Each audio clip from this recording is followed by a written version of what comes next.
Well, today we're on the campus of Northern Oklahoma College in Tonkawa, and we're visiting with Kelley McKenzie, who is the head gardener here. And Kelley, thanks for being with us today. Thank you for coming to see us.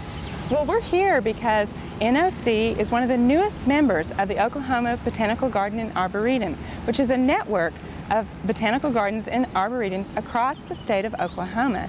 Well, Kelley, yours is kind of a unique situation because you don't just have one botanical garden, but it's spread out across the whole campus, isn't it? Yes, it is. The main campus consists of about 60 acres, and we have flower beds around all the buildings except for about 2 of them.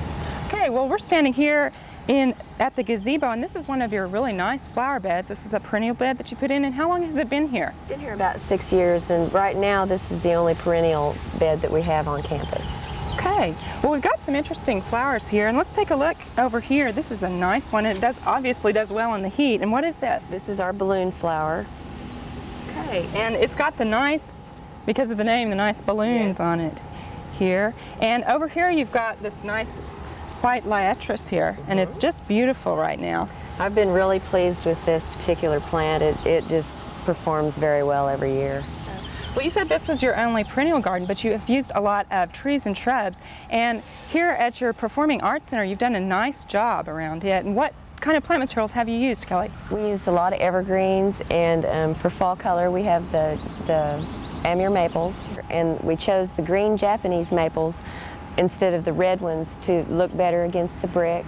And we have Katani asters, which used to be a very popular plant and kind of fell out of favor, and I really like those. They produce berries for the birds, and eventually they'll cover the areas that don't have any ground cover on them.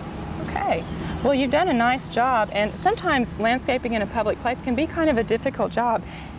And we were talking earlier about one of your memorial plantings that is a little bit of a difficult site to garden with. And yes, it is. The Murrah Memorial Garden is a difficult site because of the microclimate. It's in an enclosed brick area, which the heat in there is just unbelievable, and it cooks almost everything that we've tried to plant. So hopefully with the new plantings this last year we'll have some luck. Okay. Well, what are some of the things that you did to kind of help with that microclimate? We planted some boxwoods and some junipers, low-growing junipers, to try to absorb some of the heat. Okay. And then you've also mulched a lot? Yes, very heavy mulch. We use, so far this year, we've gone through about 6 tons of cypress bark mulch. Okay. Well, you've got a lot of nice trees spread out across campus, and I understand some of them have been here a long time. Yes, we have one, an eastern red cedar that the state forester told me it has been here roughly 100 years, which is about as old as the campus. Well, yeah.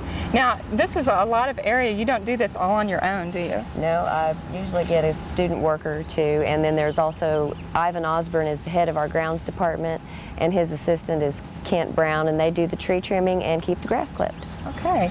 Well, the gardens here are very nice, and the campus is lovely, but there's actually a time of year that's especially nice to come and visit. Yes, it is. We have our annual Redbud Jazz Festival that is in the 2nd week of April, and we planted 200 redbuds in honor of this. Community-wide, I believe there was around 800 trees planted, and it just is usually a very nice weekend, and it coincides with the blooming of the roughly 20,000 spring flowering bulbs that we have here on campus.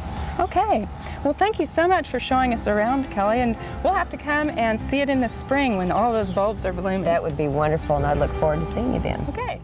We hope you enjoyed this video. It's part of our OK Gardening Classics YouTube channel. You can also find more recent videos on our Oklahoma Gardening YouTube channel.